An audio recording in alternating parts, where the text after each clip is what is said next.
في كل خطوة في حكاية بتتبني، مش بس كورة دي حياة بتنحني.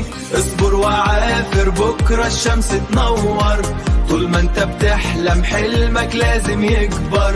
دي مش مجرد لعبة، دي قصة روح، عزيمة بكرة بتمحي كل جروح.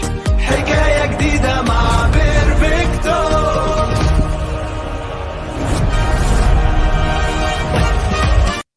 يا هلا يا هلا، اهلا بيكم في حكايه جديده مع بيرفكتو.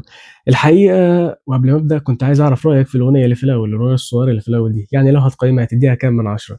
تاني حاجه، انت المفروض منتظر مني ان اقول لك الكونتنت هيبقى عن ايه بالظبط يعني، ولكن انا مش هعمل كده. انا عايزك انت تخمن من الفيديو اللي في الاول انا هتكلم عن ايه.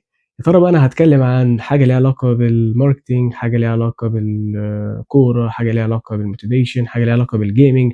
انا مش عارف، بس عايزك انت تخمن وتقول لي انا هتكلم عن ايه. وعشان اسهل لك انا هتكلم عن جزئين: جزء هيبقى ليه علاقه بهدف معين، يعني خلينا نقول ان هو هيبقى هادف، وجزء هيبقى ليه علاقه بالترفيه، يعني هو فنفنه كده زي ما بنقول.